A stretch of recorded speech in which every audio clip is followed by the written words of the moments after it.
Hello दोस्तों, स्वागत है मेरे चैनल के इस वीडियो पर। फिर से एक बार हम बात करने वाले हैं एनपीएस और यूपीएस के बीच में।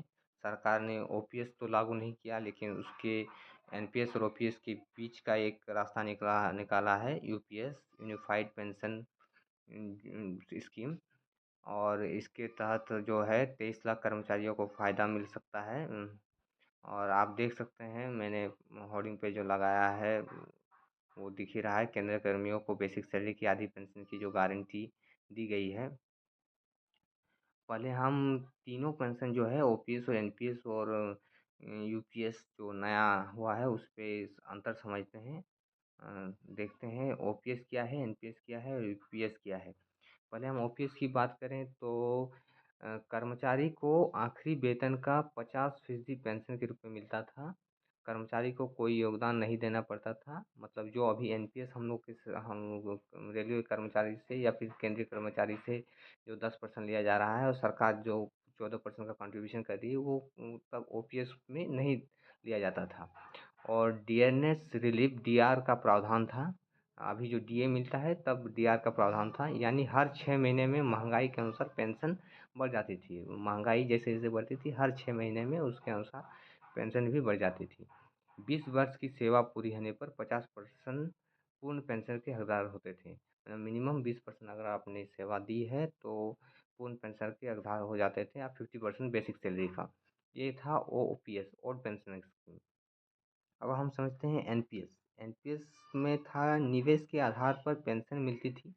पहले आपसे जो 10% लिया जा रहा है हर कर्मचारी से, और 14% का कंट्रीब्यूशन रह रहा है गवर्नमेंट की ओर से। उसी पे एनपीएस का स्कीम इतना दिन से चल रहा था, जो वाजपेयी गवर्नमेंट 2004 में लाई थी। उसमें क्या था, सरकारी निजी कर्मचारियों के लिए है। सरकारी कर्मचारी 10% योगदान, सरकार 14% योगदान देती है। क्योंकि एनपीएस का बाजार में निवेश होता था, इसलिए बाजार के फायदे शामिल हैं। इसमें आपका जो कंट्रीब्यूशन था, जो आपका एनपीएस जमा होता था, उसको गवर्नमेंट शेयर बाजार में लगाती थी। शेयर बाजार के प्रॉफिट के अनुसार आपका प्रॉफिट भी दिखता था उसमें। रिटायरमेंट के समय कुल जमा का 60% एक मुश्त निकाला जा सकता था। रिटायरमेंट जब आप कीजिएगा तो जितना पैसा जमा है उसका 60% आपको निकाल सकते हैं। शेष 40% पेंशन के रूप में फिक्स होता था। वो जो 40% था वो पेंशन के रूप में फिक्स रहता था। वो भी 40% में जो 40% का अमाउंट था वो गवर्नमेंट आपका शेयर बाजार में लगाती और शेयर बाजार के प्रॉफिट के अनुसार आपको पेंशन मिलता। ये था एनपीएस। एनपीएस ओपीएस में इतना ही अंतर था कि ओपीएस में कोई भी लिया नहीं जाता था पैसा, जो कर्मचारी से था उसमें कोई भी योगदान नहीं देना पड़ता था, और एनपीएस में आपको 10% का योगदान देना पड़ रहा है।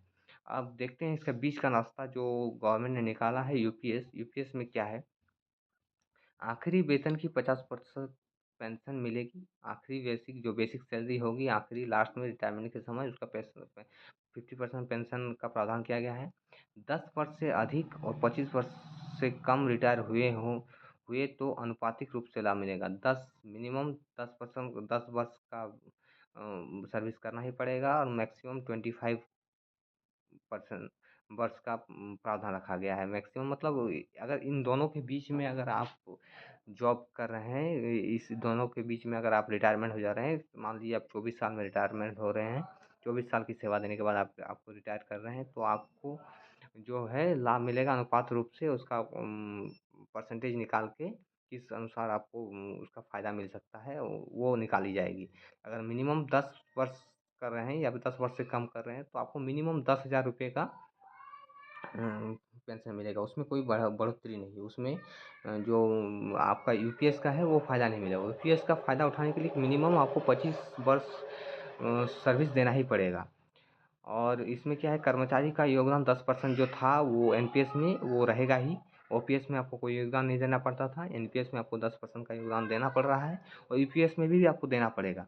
और सरकार इसमें 18.5% का योगदान करेगी। मतलब सरकार जो है, जो एनपीएस में 14% का योगदान दे रही थी, अब यूपीएस में 18.5% का योगदान करेगी। एनपीएस की तरह बाजार से जुड़ा निवेश नहीं होगा। यह इसको बाजार में मतलब शेयर मार्केट में नहीं खेला जाएगा, इसलिए शेयर मार्केट के अप्स डाउन पर इसका कोई प्रभाव नहीं पड़ेगा। जबकि ओपीएस की तरह डीआर का प्रावधान रहेगा। ओपीएस की तरह ओपीएस में जैसे डीआर दिया जा रहा था, हर 6 महीने में महंगाई भत्ता का जो प्रावधान था, इसमें भी हर 6 महीने में महँगाई भत्ता जो बेसिक सैलरी का 1/10 शायद है, वही प्रावधान किया गया है। एनपीएस वाले कर्मचारी भी इसमें शामिल हो सकें। एनपीएस वाले कर्मचारी भी हैं जो है यूपीएस में ट्रांसफ़र हो सकते हैं। देखिए इसमें लिखा गया है 25 साल की सेवा और 50,000 के मूल वेतन पर गणना। 25 साल की सेवा और 50,000 मूल वेतन पर गणना कर रहा है कि ओपीएस, यूपीएस दोनों में किस में क्या होता। अगर पेंशन होता ओपीएस का तो मूल वेतन का 50% यानी 25,000 रुपये प्लस डीए ये मिलता आपको पेंशन जो कर्मचारी होता। और फैमिली पेंशन मतलब कर्मचारी के फैमिली को मूल वेतन का 30% यानी 15,000 रुपये प्लस डीए यानी न्यूनतम ये प्रावधान था। और न्यूनतम पेंशन जो मिनिमम पेंशन था 9,000 प्लस डीए, ये 3 था ओपीएस में। अगर आपका वो सेवा 25 वर्ष होता है और 50,000 रुपये आपका बेसिक है रिटायरमेंट के वक्त, तब ये ओपीएस में होता। और यूपीएस में ही यही जो पेंशन होता वो मूल वेतन का 50% यानी 25,000 रुपये प्लस डीआर। ओपीएस में डीए था, इसमें डीआर है। और फैमिली पेंशन जो है मूल वेतन का 60% यानी 30,000 रुपये प्लस डीआर, ये फैमिली पेंशन है। और न्यूनतम पेंशन 10,000 रुपये प्लस डीआर है। मतलब इसमें डीआर का प्रावधान किया गया है। और यही अगर 50,000 रुपये मूल वेतन होता और 25 साल की सेवा होती तो आपको ये अंतर ओपीएस और यूपीएस में देखने को मिलता। यूपीएस बेहतर। पेंशन योजना को खाका तैयार करने वाली समिति के चेयरमैन रहे पूर्व cabinet secretary TV Somanathan. TV Somanathan का कहना है कि एनपीएस की तुलना में यूपीएस 99% बेहतर है। इसमें निश्चित पेंशन का विकल्प है। एनपीएस की तुलना में तो हम भी कहेंगे कि यूपीएस बेटर है, लेकिन ओपीएस की मांग को सरकार ने नहीं माना है। अब देखिए आगे क्या होता है।